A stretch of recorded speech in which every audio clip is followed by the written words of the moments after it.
Everyone says China is the future. I lived there for 14 years, dear viewer. It is not the future, it's theater. It's amazing just how much money and time China has poured into its external image. You see sleek tech, glistening skylines, high-speed rails, leggy beauties, and drone light displays. But the sad truth is that it's fancy wrapping paper on a broken and crumbling country. A country that hopes you'll be distracted by the bright lights long enough and fight amongst yourselves long enough so that they can cheat, steal, and destroy their way to the top. In reality, the shiny skylines and slick propaganda are all hiding social decay, censorship, debt, slave-like living conditions, and environmental destruction, the likes of which the world has never seen. I mean, if you were to look at social media and even opinion pieces in mainstream media, you'd think that China has cured cancer, cured diabetes, invented flying cars, reversed aging, conquered green energy, made money and wealth appear from nothing, invented nuclear batteries that will power your phone for 50 years, and is the answer to all the ailments of your failing and crumbling country. But in reality, China pollutes the world more than all developed nations combined, has the most cases of diabetes and cancer in the world. The people there are suffering greatly from the toxic environment, stifling governmental control, lack of food safety, and fast and loose way in which things are done there. People on average earn less than a minimum wage McDonald's employee in the West and are expected to deal with an unsustainable rise in cost of living. The debt to GDP ratio is off the charts, far worse than the USA. People cannot own property in China. People are struggling. Wages are being withheld because the government entities cannot afford or refuse to pay their workers, sometimes for years at a time. Oh, and by the way, your country is not crumbling. China just wants you to think that it is. No. China isn't some sort of shining example of what to follow. It's a puffed-up peacock, a paper dragon who wants you to be impressed by its overabundance of stolen technology. Speaking of technology, how safe is your internet? Just as time continues to march on, bad actors continue to find new ways to get a hold of your data, to mess with you on the internet, to steal from you, to scam you. I mean, you've got SIM farms across the world trying to find vulnerabilities, trying to take advantage of you when you're online. So, what do you do about it? Well, the first thing you can do, and something I suggest everybody does, is get a VPN. Surfshark VPN happens to be the best VPN in the world. A VPN encrypts your data through a secure tunnel, keeping it away from prying eyes. And if you were worried about Surfshark keeping an eye on what you're doing, they have a strictly no logs policy, which means they won't keep your data. When you choose different VPN servers, it's like you're teleporting yourself across the world. And now you'll get local ticket deals and avoid other types of location-based price gouging. Surfshark is the only VPN to reach the coverage of 100 countries. Use Surfshark today. Go to surfshark.com/serpenttoday and use the code SerpentToday at checkout to get 4 extra months off of Surfshark. Hey babe, I just got us 4 months extra of Surfshark. Again, go to surfshark.com/serpenttoday and use the code SerpentToday at checkout to get those 4 extra months. And now, back to the show. China is a warning of what happens when extreme hubris is encouraged, when a boastful and prideful bully is never tested, but simply believed. It's the Kung Fu master who has convinced the world that his secret energy technique can defeat foes without even touching them.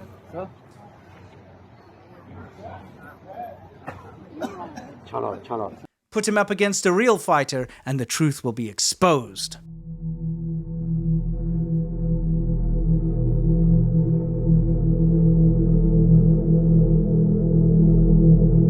China is all flash and talk and no substance. I know I'm being a bit brutal here, but I need to be honest. And I will also be brutally honest in saying that China has copied and stolen technology from around the world and put it to good use. Let's face it, no government around the world is any sort of blightless bastion of morality, but the CCP lacks even the most basic moral values. They will sacrifice their people and the world we live in order to get ahead. As a result, they've built undeniably, at least in terms of scale, impressive factories and production facilities. I mean, it's pretty simple. Steal the technology, blueprints, and know-how, forcefully evict whoever's on the land, use the cheapest and most environmentally destructive way to clear the land and build the factory. Doesn't matter if the local water supply gets poisoned since, well, it's already contaminated. 90% of China's groundwater is contaminated.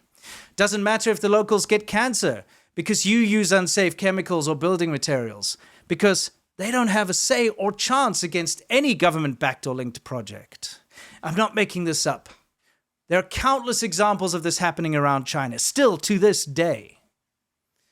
Make sure to build at a massive scale. It's subsidized, after all, because the government knows that if it is to topple industry in other countries, for example, the automotive or solar panel industries, it needs to build bigger, cheaper, and faster.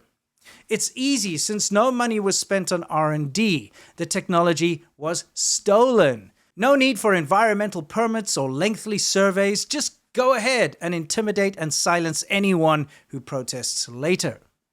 You have a massive workforce that work for peanuts and don't have the protection of unions or workers' rights organizations. Pay them, don't pay them, it's up to you. Either way, you end up with a mega factory that foreigners will ooh and ah over when you fly them over for a propaganda tour. China doesn't innovate the future, it manufactures the appearance of it. When you see a headline or stat that states something like, China is the world leader in green technology, what that means is that China builds the most green technology items. So the most solar panels or the most wind turbines, etc. This doesn't mean that China builds the best green technology, it just builds the most. Quantity over quality. Think about it for a second. The wind turbines that they build are stolen technology. In fact, it's very well known that China used prostitutes and sexual favors to get a technician to steal the source code behind the software that controls the wind turbines so that they didn't have to pay licensing fees. They didn't invent the technology, they didn't invent the wind turbines or solar panels or any of the green tech. They stole it and pump it out en masse, and suddenly they're the leader? No. In fact, their technology is inferior and a derivative of something that someone else did better. This is a trend that goes across the board. With this stolen technology that they're pumping out cheaply, they can now undercut the original products.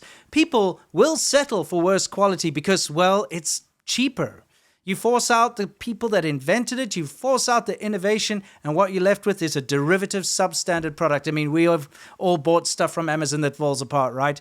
You remember when you could buy something like a radio or a TV or a Walkman or something and it lasted you for decades? Remember that? When you really break it down, China doesn't do anything better other than build a lot of something. A lot of skyscrapers with a lot of LED lights. It looks impressive, but in reality, when you're on the ground living in China, these hollow ivory towers do little to help the average man on the street. They are not there for the benefit of the Chinese people, no. They are there to serve the image and ego of the Communist Party of China. They're there as a shiny facade, drowning out the real issues that the people of China face. Put yourself in their shoes. If you were earning around $140 a month and had zero pension or social security, but the government spent billions building shiny skyscrapers in the CBD of your town, would you be happy about it? Wouldn't you rather the government spent that money improving the lives of your families and those around you? Let's cut the crap. I get it. It's obviously easy to fall for China's propaganda. They have complete control on what people online can post and say. You won't see their problems. They will show you not only the shiniest and best curated content, but also show you the worst parts of your own country. It's a double whammy. But once you look closely, you'll notice that it's all a bunch of bullshit. Fancy libraries lined with fake books, And look how effective it is. Chinese propagandists were sharing a clip of a smart port claiming it was China's high-tech port. It got millions of views and people were praising China's innovation. Well, turns out it was a clip of the Long Beach, California smart port that has been in operation since, 2016? Seems like these days you simply have to slap Chinese scientists create on the front of anything and people will suck it up. If I make a post on X claiming that Chinese scientists invented dehydrated water, not only would people blindly accept it, but China's propaganda machine would boost the hell out of it. And the next moment it'll be used as a reason why the USA is so bad and behind and crumbling. In the end, the people who lose out are both you and the average citizens of China. The people who win are the communist grifters, politicians, and the CCP. Let's turn the tide on this relentless, one-sided propaganda offensive. Educate yourself and others about the methodology being used here. Start looking for sources on these outlandish claims when you hear them. Let's stop allowing a foreign government to tell us that our country sucks and is falling apart. It's not their place, and they're just jealous. Unlike the CCP and its propagandists, stay awesome. And check out the China Show on Friday. It's fun, and we cover everything that's happening in China, from the news, the funny stuff, the propaganda, everything in between. Anyway, guys, I'll see you next time. Stay awesome.